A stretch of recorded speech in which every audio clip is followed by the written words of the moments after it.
शिमला की संजौली मस्जिद मामले में हिंदू संघर्ष समिति और स्थानीय प्रशासन की संयुक्त समिति गठित की गई। इस मुद्दे पर अगली बैठक 29 नवंबर को होगी। आमरण अनशन पर बैठे लोगों ने प्रशासन के आश्वासन के बाद अपना अनशन तोड़ा। संघर्ष समिति की मांग एफआईआर की जाए, साथ ही अवैध मस्जिद की बिजली पानी काटने और गतिविधियों को रोकने और बिल्डिंग को सीज करने की मांग की है। संघर्ष समिति के सदस्यों ने पुलिस को दो टूक कहा है कि अगर लाठीचार्ज हुआ तो उसका जवाब भी उसी भाषा में दिया जाएगा।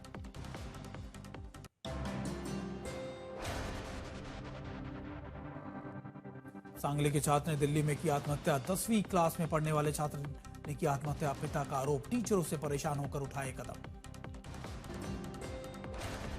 दिल्ली छात्र सुसाइड मामले में अभिभावकों का प्रदर्शन। एफआईआर दर्ज किए जाने के बाद स्कूल के 4 टीचर्स को निलंबित किया गया।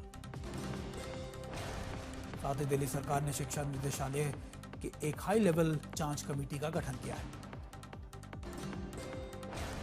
बुधवार को 10वीं के एक छात्र ने राजेंद्र पैलेस मेट्रो स्टेशन के प्लेटफॉर्म से कूदकर दे दी थी अपनी जान।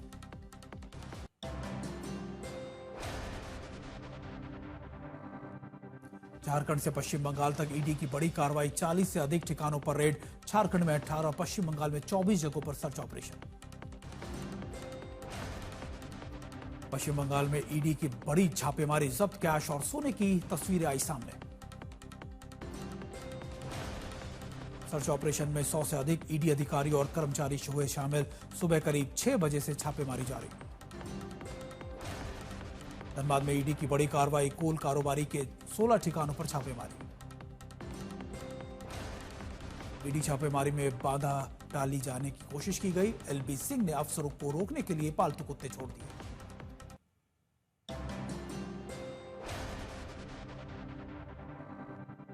प्रधानमंत्री Narendra Modi G20 leader summit में हिस्सा लेने अफ्रीका के लिए रवाना हुए। पीएम के 3 दिनों के दौरे पर अफ्रीका के जोहानिसबर्ग में G20 लीडर समिट में शामिल होंगे। दक्षिण अफ्रीका कर रहा है G20 समिट की मेजबानी। इसके होंगे 3 सेशंस। प्रधानमंत्री मोदी तीनों सेशन में रहेंगे मौजूद। साथ ही कुछ देशों के साथ द्विपक्षीय वार्ता की भी उम्मीद है। आज शाम को प्रधानमंत्री पहुंच जाएंगे जोहानिसबर्ग। कल और परसों वो G20 समिट में लेंगे हिस्सा।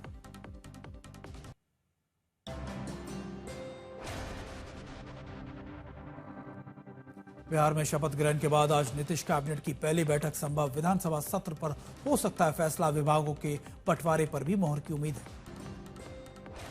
नीतीश के नए मंत्रिमंडल में आरजेडी ने लगाया परिवारवाद का आरोप। 10 मंत्रियों की जारी की है सूची। आरजेडी ने मंत्रिमंडल में परिवारवाद को लेकर नीतीश और मोदी पर कसाया तंज। चिराग बोले, जनता ने दिया है विपक्ष को जवाब। उपेंद्र कुशवाहा के बेटे बहू ने दी है सफाई। अपना बयान भी दिया। मंत्री बनना पिता का फैसला और पार्टी की सहमति। परिवारवाद के आरोपों पर बोले दीपक प्रकाश का निर्णय मेरा नहीं, पार्टी और पिता का था। पत्नी साक्षी मिश्रा बोली कि नियम के तहत बने हैं मंत्री।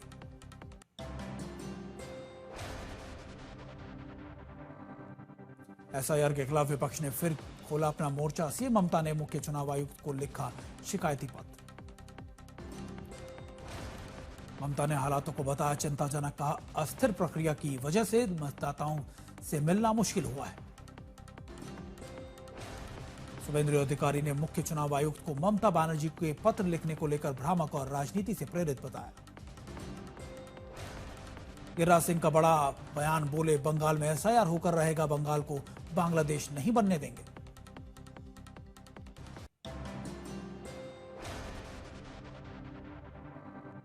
चार सदस्यीय चुनाव आयोग टीम बंगाल में एसआईआर की समीक्षा के लिए दौरा करेगी। टीम ईवीएम की प्रथम और स्तरीय जांच कार्यशाला आयोजित भी करेगी।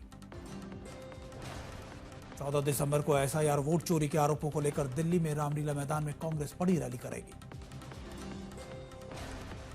साथ ही कांग्रेस संसद के शीतकालीन सत्र में एसआईआर के खिलाफ करेगी विरोध प्रदर्शन।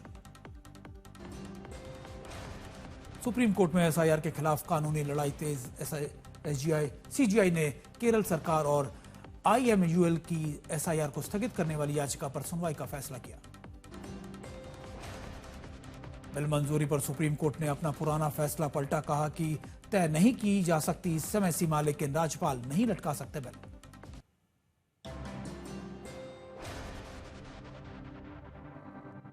दिल्ली ब्लास्ट केस में पटियाला हाउस कोर्ट में डॉक्टर मुजम्मिल आदिल शाहीन और मौलवी इरफान को एनआईए रिमांड पर भेजा। चारों को 10 दिन की एनआईए रिमांड पर भेजा गया।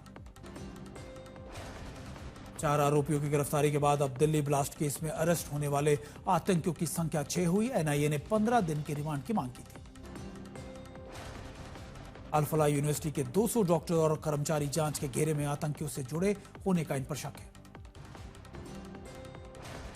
अल फलाह यूनिवर्सिटी को लेकर एक और बड़ा खुलासा हुआ है। अल फलाह यूनिवर्सिटी में पढ़ने वाले छात्र पहले भी रह चुका है आतंकी गतिविधियों में शामिल।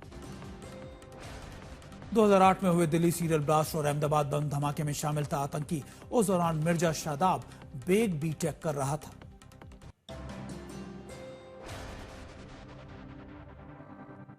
दिल्ली ब्लास्ट केस में बड़ा खुलासा, मौलवी इरफान एजीयूएचएस अंसार गजवा अल हिंद आतंकी मॉड्यूल का मास्टरमाइंड है। एजीयूएच और जैश लिंक बेनकाब दिल्ली ब्लास्ट की साजिश में डॉक्टर मौलवी की संयुक्त भूमिका। श्रीनगर से देवबंद तक धार्मिक पढ़ाई की चेन से जुड़ा है मॉड्यूल। इरफान ने व्हाट्सएप के जरिए बनाया आतंकी नेटवर्क। गुजरात एटीएस की बड़ी कार्रवाई, 3 आतंकियों के घर से आईएसआईएस से जुड़े सबूत बरामद किए गए। अबू खदीजा के दस्तावेज, आईएसआईएस झंडा, सीसीटीवी फुटेज से साजिश का पुख्ता प्रमाण मिले। गिरफ्तार तीनों आतंकी फिलहाल साबरमती जेल में बंद है।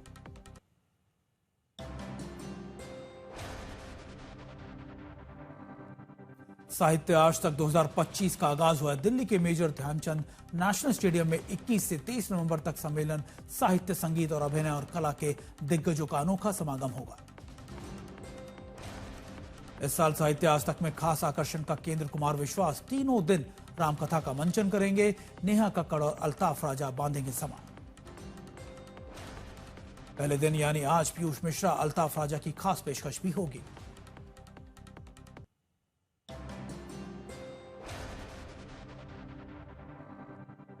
कोटा में घूमर महोत्सव की धूम, बड़ी संख्या में महिलाओं ने जमकर किया डांस। घूमर महोत्सव में पारंपरिक परिधान में नजर आई महिलाएं। 12 वर्ष से 70 वर्ष तक की महिलाओं ने महोत्सव में लिया हिस्सा। पटना में दिल्ली की सीएम रेखा गुप्ता ने पटना के देवी मंदिर में की पूजा अर्चना। सीएम ने खुद पढ़े मंत्र। लखनऊ में 26वें अंतर्राष्ट्रीय मुख्य न्यायाधीश सम्मेलन में शामिल हुए सीएम योगी। दिल्ली में महावास्तु कॉन्क्लेव का शानदार आयोजन, देश विदेश से 700 से ज्यादा डेलीगेट्स जुटे।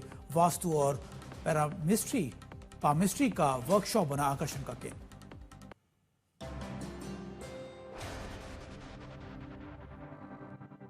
आज से अयोध्या में ध्वजारोहण का अनुष्ठान, 25 नवंबर तक चलेगा विशेष कार्यक्रम की श्रृंखला। कलश यात्रा में 551 महिलाएं हुई शामिल। 25 नवंबर तक अयोध्या में चलेगा धार्मिक और सांस्कृतिक कार्यक्रम का सिलसिला। सरयू नदी से कलश लेकर महिलाओं ने मंदिर परिसर में की परिक्रमा। 151 वैदिक छात्रों ने ध्वज लेकर किया कलश यात्रा का नेतृत्व। विशेष कार्यक्रम में सांस्कृतिक प्रस्तुतियां, लोक नृत्य, भक्ति में संगीत आयोजन भी किया जाएगा। 6 छोटे मंदिर और सप्त मंदिरों की विशेष पूजा आदि के होंगे कार्यक्रम। 25 नवंबर को होंगे ध्वजारोहण समारोह। पीएम मोदी समेत कई दिग्गज हस्तियों के अलावा मंदिर निर्माण से जुड़े लोग और स्थानीय निवासी भी होंगे शामिल।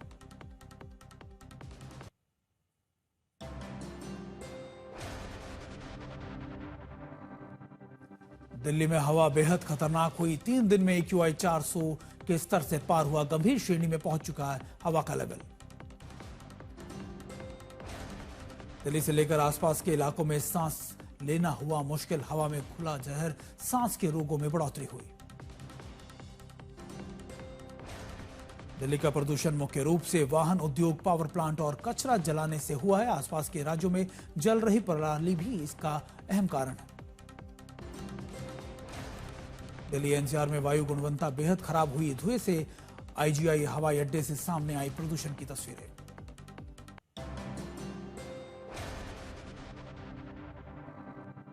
पश्चिम बंगाल की राजधानी कोलकाता में भूकंप के झटके महसूस किए गए। ढाका तक महसूस किए गए भूकंप के झटके 5.6 मापी गई। इनकी तीव्रता बांग्लादेश के तुंगी में 27 किलोमीटर पूर्व बताया जा रहा है इसका केंद्र। विदिशा में नगर पालिका उपाध्यक्ष और ठेकेदार के बीच चर्चा का ऑडियो वायरल हुआ। ऑडियो में चर्चा सड़क का बेस 4 की जगह 2 इंच होगा। सतना पुलिस की मेहमान नवाजी। हेड कांस्टेबल ने चोरी के आरोपियों को खिलाई खैनी। एसपी ने दिए जांच के आदेश।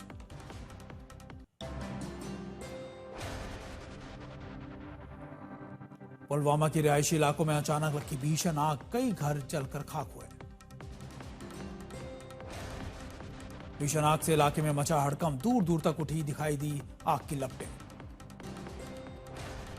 पणजी में 56वें भारतीय अंतर्राष्ट्रीय फिल्म महोत्सव का आगाज शुरू हो गया है। केंद्रीय मंत्री एल मुरुगन और सीएम प्रमोद सावंत समेत कई हस्तियां इसमें शामिल। 28 नवंबर को तक चलेगा यह महोत्सव।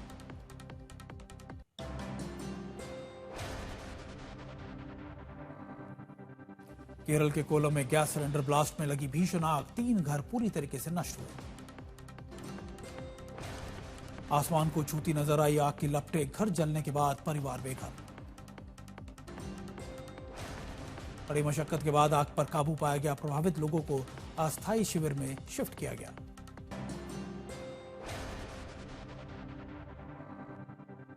अलवर में तेज रफ्तार गाड़ी की टक्कर से पिता की हुई मौत। हादसे में पहले बेटे को धक्का मारकर किया दूर। वीडियो आया सामने।